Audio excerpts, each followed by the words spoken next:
Breaking tonight, Donald Trump just signed a sweeping executive order designed to make it harder for Americans to vote by mail. The president voted by mail just last week, I should note. The order directs the Department of Homeland Security to work with the Social Security Administration to create lists of verified U.S. citizens who are eligible to vote in each state. It also orders the Postal Service to only send absentee ballots to voters on those approved lists. Trump's aggressive attack on mail-in voting comes as Democrats officially flip another state legislative seat. Democrat Brian Nathan won Florida's State Senate District 14 in a very close special election, winning by just 405 votes. It's the 30th special election win for Democrats since Trump took office again. Just real quick, how many have Republicans won? Zero. Joining us now, John Bisignano, president of the National Democratic Redistricting Committee, and Cornell Belcher is with us, pollster, Democratic strategist, and an MS Now political analyst.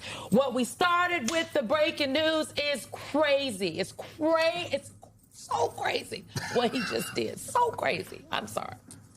It's crazy. Continue. It's crazy. It's unconstitutional. Mark Elias said he's going to sue, but is it not insane? The president literally just voted by mail a week ago. Literally, about a week ago, he voted by mail. Secondly, I think it's crazy because they are trying to create a national database of Americans does not exist in one place by the federal government. We don't warehouse people's information. That was at least until the Trump administration. Yeah, I mean, look, where are we headed with this? He is seriously walking towards a line where is Donald Trump just going to start sending Excel spreadsheets of his friends and saying, these are the people that get to vote. Yeah. This is the voter list now. And that's what it is. He's trying to pick and choose who gets to vote. This started with gerrymandering, right? And we could talk about that for days, and we will. But, look, this is really what he's trying to do. He wants to decide who gets to vote in this country. And he wants to completely govern it. And that's what he's trying to do again today. Like you said, he voted by mail just the other day. And then you ask him why, and he says, I was busy. And so was everybody else. And let me get into the weeds here on it, because Please. The truth of the matter is most voters today actually have cast a vote before Election Day, right? In most of these states, the elections are, some of them aren't counted, but the elections are basically done before Election Day because most voters have already voted. And when you roll back this, when you attack this, what you're really attacking is limiting and is trying to disenfranchise millions upon millions of voters. So it becomes a really big deal if people don't have this ability to vote. You really do disenfranchise millions and millions of Americans. How are we also proving citizenship? I think there is a through line in all of these conversations today. And between this executive order that he signed just today on mail-in voting, between the birthright citizenship case that's before the Supreme Court tomorrow, between the SAVE Act fight that's still playing out on the floor of the United States Senate, and it's going to go in the House as well, there's a question of citizenship on the table. How are we proving citizenship? Well, the real question on the table is, it's not even a question. Let me connect the dots. Yes. We only want certain white people to vote. I mean, you can come at it a different way. I've been waiting for someone to say that. I'm just sitting here at this table. If only you had your own television show where you could say anything you wanted. Maybe in prime time, that would be great. I think America would love to hear from you.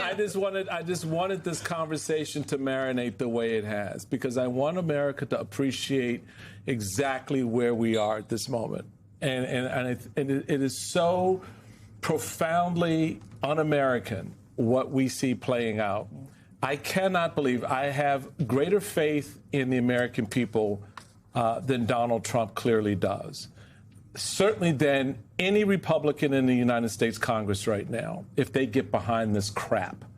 It's bad enough that they've kept their mouth shut on the birthright citizenship case that the Supreme Court's going to be arguing tomorrow.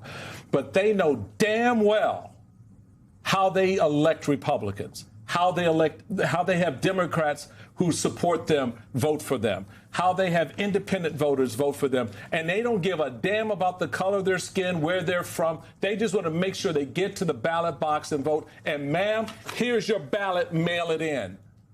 And so for this crap right now, to listen to this man sit his behind in that Oval Office and pontificate the crap out of his mouth about our system, America, you got to get fed up at some point. So I was just letting this marinate for a moment so y'all really understand what's at risk here. Because if you think somehow the Department of Homeland Security working with the Social Security Administration, creating lists of verified U.S. citizens. What if your dumb ass ain't on the list?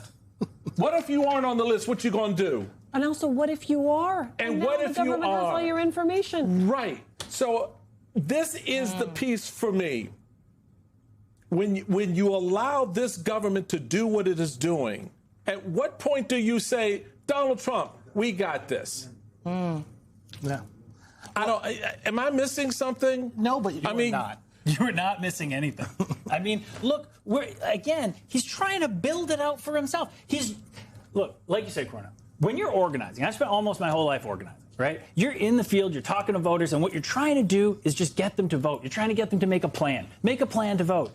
You know, do everything that you can to get out and vote. And he's just putting up barriers. He wants to selectively choose who gets to vote in this country and when. And probably, from his perspective, he wants them to look a lot more like him than he does anything else. Yeah.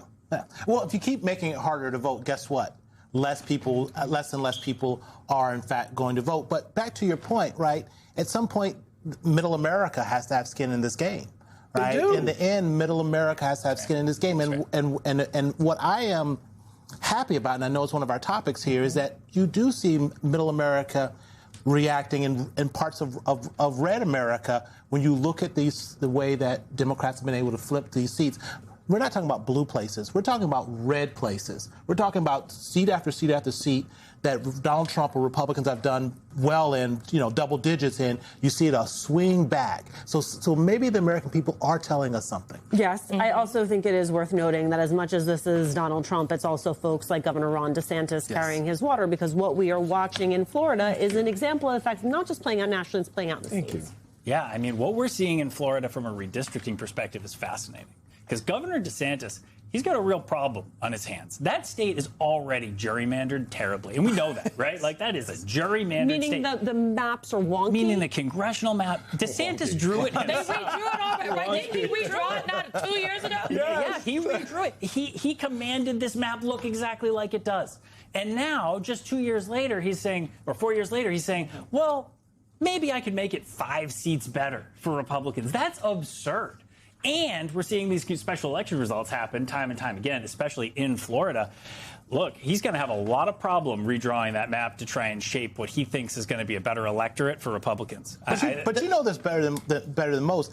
There is a finite number where you just can't squeeze more Republican vote out. Yeah. And if I'm a Republican sitting in the House right now, Congress right now, I'm going, wait a minute, I don't know if I want you redrawing. Even the Senate president feels this way. The state Senate president. Can I just real quick before you to make that point, because it's so important.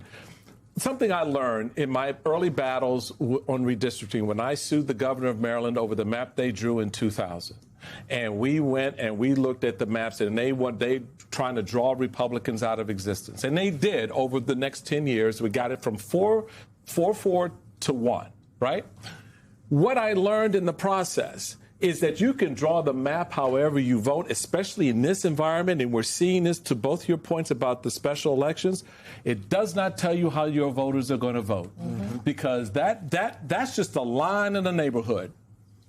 What Republicans are failing to tap into is the attitude of the voters behind those lines, within those lines. And that's the piece where they're getting, Florida becomes a hot mess for them. I'm sorry, so you're right. I mean, I guess, I will just note that the president of the Florida State Senate in December of 2025 cautioned the members about partisan gerrymandering for fear of lawsuits, really, conversations that they are having. Literally, the state Senate president was like, I don't think this is legally all right for us to do. But to the point that Michael Steele just made, I think they recognize that. If they didn't know before, they saw it out of Texas when this primary just happened, and what happened with the number of the House seats there that they thought were safe, those state legislative seats that they thought they drew to advantage. Well, they only drew the House seats. They thought they drew to advantage Republicans. But that is why they're fighting this on all the fronts. They know that they could lose in the redistricting battle, so they're going to make it harder for people to vote. They know they're going to lose in the redistricting battle, and it might not come out the way they wanted to, so they're going to scare people at the polls. They know that they could lose in this redistricting battle, so the president is trying to create an environment where it feels heightened elections so he has an excuse to send the military in and potentially suspend the elections. I wish I was being hyperbolic, So but they're I'm not. they're going to order the Postal Service to only send absentee ballots to voters on those approved lists that we're talking about, gentlemen. I got a feeling people who look like me will not be on that list. Yeah. People in my community, I've got a feeling, won't be on that approved list to get absentee ballots or ballots, because this is about disenfranchising people. Yes.